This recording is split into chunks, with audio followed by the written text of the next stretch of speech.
Thank you for this introduction, Dr. Khaldoun, and thank you for the FAGOS and Dr. Halabi for inviting me to share this in this webinar with you.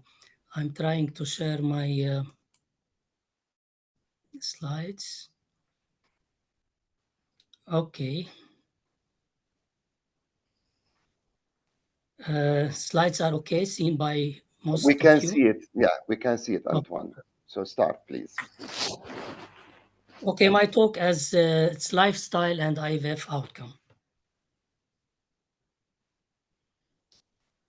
I will skip the introduction, and because of the time, we are a bit late for the time.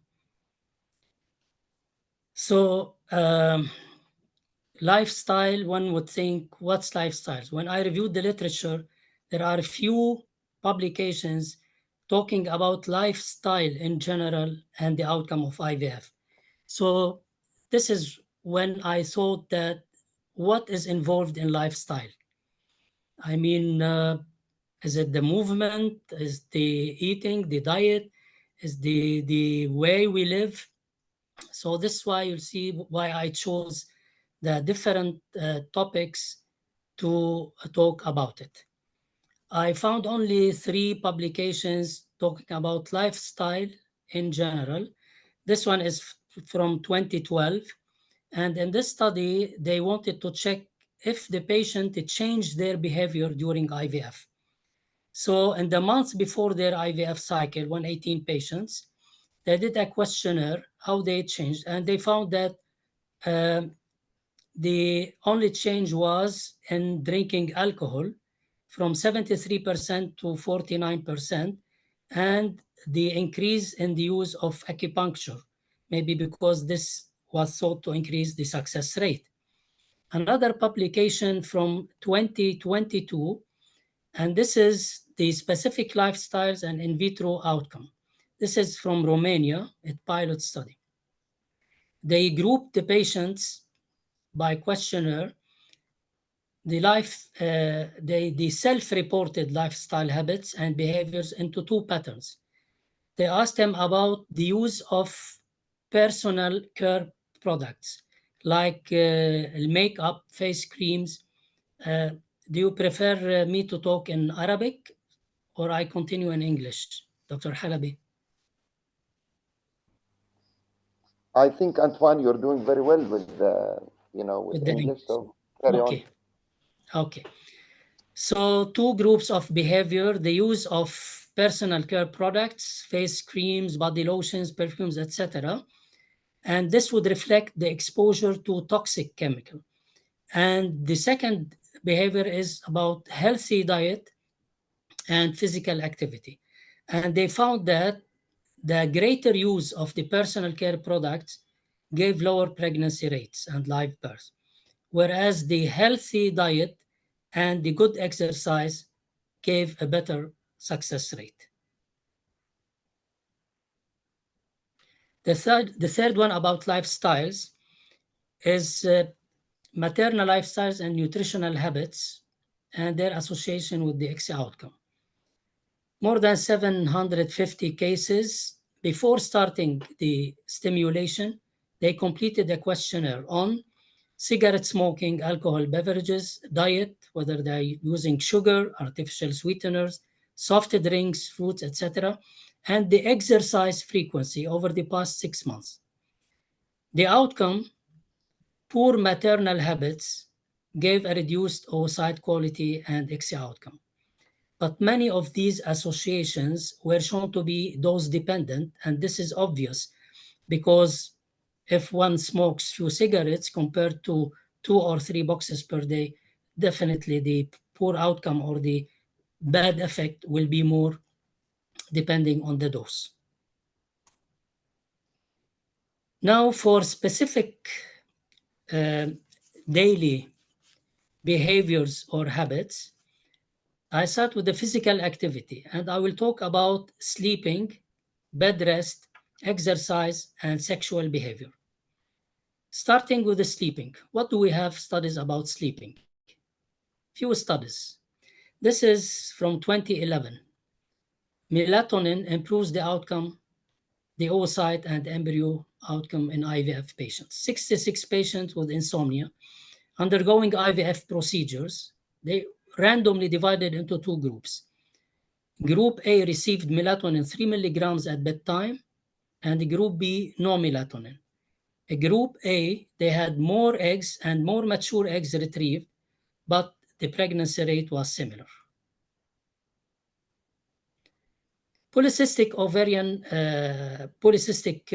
syndrome patients undergoing the first IVF cycles, 156 were divided on the presence of obstructive sleep apnea.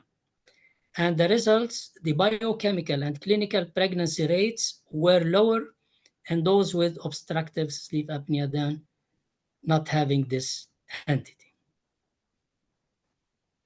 The impact of sleep on in vitro fertilization embryo transfer, a prospective study, 183 IVF cases. Questionnaire was about sleep quality, sleep duration, sleep chronology before embryo transfer. The results, good sleep quality, gave higher clinical pregnancy and live birth. What about bed rest? Does the duration of bed rest following embryo transfer affect the success rate? This is very important because most of us might recommend that you should have bed rest for 1, 2, 3, 4 days, etc. We start with the immediate rest. Now, studies showing no effect, comparing, these are old studies from 97, 25, 27. They compared the 24 hours versus 20 minutes period of bed rest. And this is the rest after the embryo transfer, immediately after embryo transfer. Others, they compared immediate ambulation versus 1 hour bed rest. The third, immediate ambulation versus 30 minutes bed rest. Now, the surprise is that studies showing worst results with bed rest, not only the same result, comparing 20 minutes versus 24 hours in hospital and 10 minutes rest versus immediate ambulation. So these studies showed, and this is old studies from 21 and 2013, these studies showed worst results with bed rest. This is bed rest after an embryo transfer, systematic review and meta-analysis. This is from 2019. 5 randomized studies were included, around 500 women, intervention group and control group. The results, immediate mobilization after embryo transfer does not have a negative influence over the success rates of IVF. Therefore, bed rest should not be recommended. So immediate mobilization. What about the between embryo transfer and the pregnancy test at home? Now, this study from 21, comparative study of daily activities of pregnant and non-pregnant women after IVF. This is from Taiwan. 60 patients completed questionnaires about their daily activities twice, on the day of embryo transfer and on the day of beta-HCG study. Most of them restricted their activities despite their doctor's advice to behave normally. But bed rest was not correlated with successful IVF. So the same outcome between who rested or who did not. This study from 2020, a recent study, 107 IVF cases, they recorded the physical activity and sedentary behavior assessed 3 times. Before IVF treatment, immediately after embryo transfer, and then after positive pregnancy test. The results, higher time spent in physical activity and lower time spent in sedentary behavior before IVF gave better control of better outcome of the stimulation. The activity levels before and during IVF did not affect the implantation, pregnancy, and live birth. The role of maternal physical activity in IVF. This is a systematic review also and meta-analysis from 2023, recent, 10 cohort studies, 2 randomized controlled trials involving 3,400 included in the analysis. The results: physical activity significantly improved clinical pregnancy rate, but not the implantation rate. Result must be undertaken with caution due to the low quality and high heterogeneity of the studies included. What about exercise? Should patients effect of lifetime exercise on the outcome of IVF? 2,200 patients more from 1994 to 2003 at 3 IVF clinics. The primary IVF outcome was successful live birth. The other outcomes: cycle cancellation, failed fertilization, implantation failure, pregnancy loss. Result: women who reported exercising 4 hours or more per week for 1 to 9 years were. So the more those group exercised more, so more exercise will lead to 40% less likely to have a live birth, 3 times more likely to experience cycle cancellation, twice as likely to have implantation failure or pregnancy loss. So women who participated also in cardiovascular exercise had a 30% lower chance of successful live birth. This is strange. In other studies, we saw that physical activity and exercise will give better outcome. Here, the lifelong, the more women have exercise, the less is the outcome in IVF. This is an old study. This is from 2014, association of physical activity in the past year and immediately after in vitro fertilization or pregnancy. 121 women undergoing IVF, a questionnaire on the past physical year activity, and they put them an accelerometer from the time of embryo transfer to pregnancy testing. So this accelerometer will measure their activity. Intrauterine gestation was higher among those that had higher total activity. And the accelerometer showed that women did the following. Some don't, they have vigorous activity. Vigorous activity was in 0. None had vigorous activity. Light activity, median 3 hours, and sedentary activities. These activities showed no difference in the IVF outcome. After embryo transfer, the impact of exercise on implantation could not be determined. What about sexual behavior? Do we have studies about whether having sex in the period after embryo transfer? No, I could not find, but the interrelationship between coping strategies and sexual functioning in vitro fertilization. This is an old publication in 21. Questionnaire to 96 women undergoing IVF cycles about their sexual behavior and other coping strategies, psychosocial functioning, well-being, etc., around the time of treatment. Being sexually active during the IVF treatment period was found to be positively associated with the likelihood of conception and with adaptive coping strategies, yani less stress. Effect of sexual activity on the IVF, outcome of IVF. And most of the publications I found is to talk about the exposure to seminal plasma, whether deposition or ejaculation of semen in the vagina would have any effect on pregnancy rate. So this is an old study from 2015, the role of seminal plasma for improved outcome during IVF. The analysis included all, this is a meta-analysis, review of the literature meta-analysis. The analysis included all randomized controlled studies up to 2013, comparing the outcome of IVF treatment in patients exposed to seminal plasma near ovum pickup or embryo transfer with that of placebo. The main outcome were clinical pregnancy and live birth. And this is the meta-analysis. I don't know whether it is shown, but the intervention was either sexual intercourse with deposition of semen in the cervix, or sometimes insemination of semen, whether prepared or not prepared.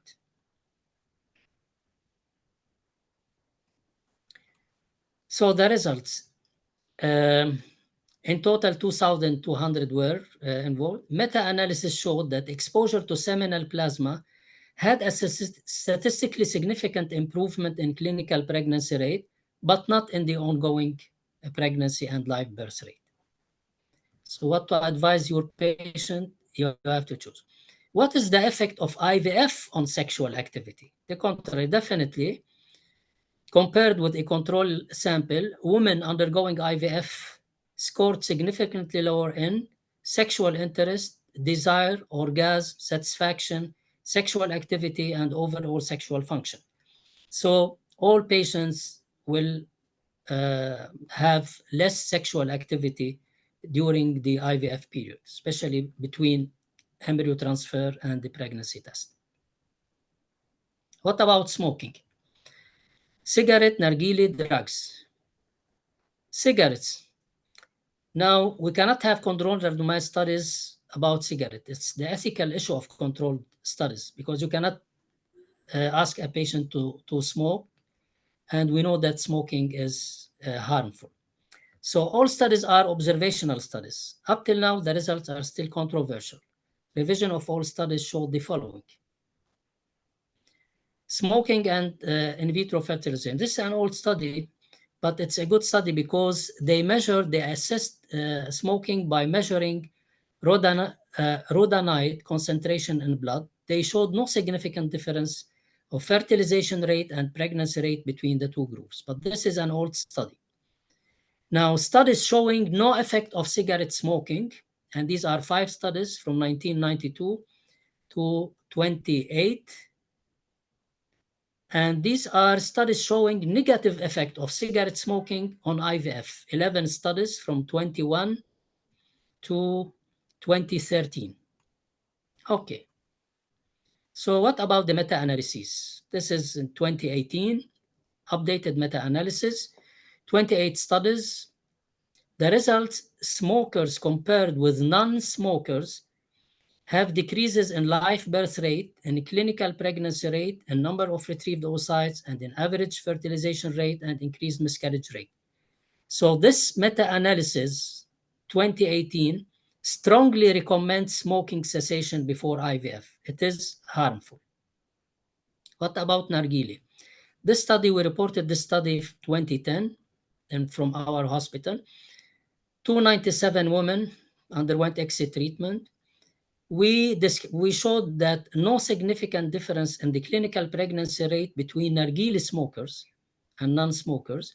However, cigarette smokers had a significantly lower clinical pregnancy rate.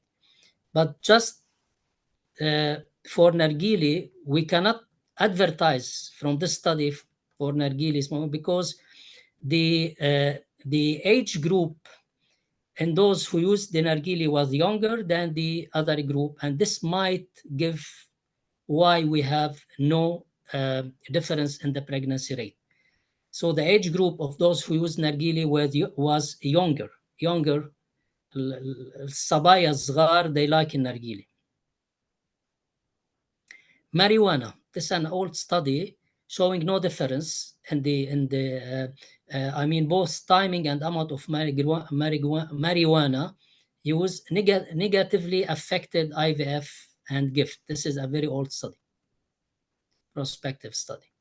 The relationship between cannabis use and IVF outcome, a cohort study from 2021, 722 patients were 68 were cannabis light users. The result, similar implantation rate and ongoing pregnancy rate, but the study limitation is that it is a retrospective study. It's self-reporting of cannabis use and a small user sample size. We come to coffee. Caffeine. This is from 22, also a good study. Caffeine intake during the week of the initial clinic visit, as well as intake during the week of the procedure, was evaluated from beverages, coffee, soda, and chocolates.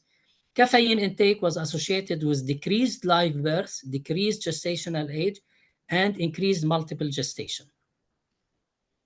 Other studies, 2010, the effect of caffeine consumption on the success rate. Caffeine assessment was based on measuring the levels of caffeine in serum and follicular fluid. This is a good study.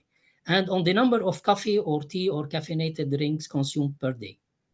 And this showed no association between coffee or tea consumption and pregnancy rate. 2011 effect of caffeine consumption by women and men on the outcome of IVF. They compared with women who do not drink caffeine, the likelihood of live birth was not significantly different for women who drank. So no association also from this study. This study is impact of female daily coffee consumption, a Danish cohort study, 2019. Many patients, the results, daily coffee consumption of 1 to 5 cups has no effect on the pregnancy outcome. What about alcohol? This is an old study, effect of maternal and paternal alcohol consumption. Female alcohol consumption was associated with lower number of eggs, lower pregnancy rate, higher miscarriage rate. For men, 1 additional drink per day was associated with lower pregnancy rate for the husbands. From 2011, effect of alcohol consumption on IVF, consumption of as few as 4 alcoholic drinks per week is associated with a decrease in IVF live birth rate. So alcohol is very bad. Low to moderate alcohol consumption and the success. Low to moderate weekly alcohol drinking and binge drinking has no effect on the pregnancy outcome. 2019, human reproduction. This is 2022, more recent study. Association between caffeine and alcohol consumption. 7 studies on caffeine consumption. This is a meta-analysis. 9 studies on alcohol consumption were eligible for the meta-analysis. The results, no association between caffeine consumption and pregnancy or live birth rate. Women's weekly alcohol consumption, more than 6 to 7 drinks, decreased pregnancy rate. Even men's weekly alcohol consumption decreased live birth rate. What about the diet? These are pictures from our Lebanese Maza, Al-Maza Lubnaniya. Female dietary patterns and outcomes in IVF, a systematic literature review. 7 prospective cohort studies investigating 9 dietary patterns fit the inclusion criteria. Results: higher adherence to the Mediterranean diet and also a pro-fertility diet and a Dutch preconception diet. These 3 types of diets among the 9 were associated with a better success rate. But here the studies of the Mediterranean diet were highly heterogeneous in findings, study population and methods. So we need future studies to really assess. And this is a recent meta-analysis, 2022. Another meta-analysis also, 2022, 13 studies. All studies had a moderate and high risk of bias, so we cannot really conclude much, but the individual studies, maternal adherence to 4 dietary patterns, here Mediterranean, pro-fertility, the Dutch national, and in addition, Iranian traditional diet, showed better success rate. But definitely we need higher quality nutritional research is required. What about stress? All patients ask about stress and its effect on the pregnancy rate. Stress increases the risk of pregnancy failure in couples undergoing IVF. This is from 2019. And here the stress level, this is from China, the stress level was inferred from the amount of enzyme, the enzyme alpha amylase secreted in saliva, SAA.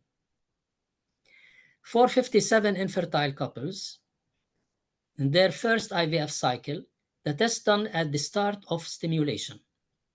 The results: female partners, male partners, and the couples both combined with high SAA levels had increased risk of pregnancy failure compared to those with low SAA levels, reflecting the stress level. The SAA level directly correlated with FSH and inversely proportional to AMH and endometrial thickness. So the stress will affect the ovarian reserve. Stress and the impact on the outcome of medically assisted. The survey focused on perceived distress, how the patient figures herself, whether she's in stress or not, emotional well-being, maternal social support, and outlook. The analysis of stress for life events in the preceding 12 months, including job stress and serious financial problems. Results. Stressors do not impact conception rates from IVF, but may negatively impact the miscarriage rate. Stress and anxiety levels in couples undergoing IVF. A review of systematic review. 14 studies were included in this review. Results, no certain answer. Observation, less psychological problems, better adjustment to the treatment procedure, but could not find any effect on the pregnancy rate. Stress, anxiety, and depression, this is 2021, 150 failed IVF cases, 300 age-matched IVF pregnancies as control. The result, psychological distress experienced prior to IVF treatment was not associated with clinical pregnancy, so no effect of stress. So you should tell your patients, don't be afraid if you feel.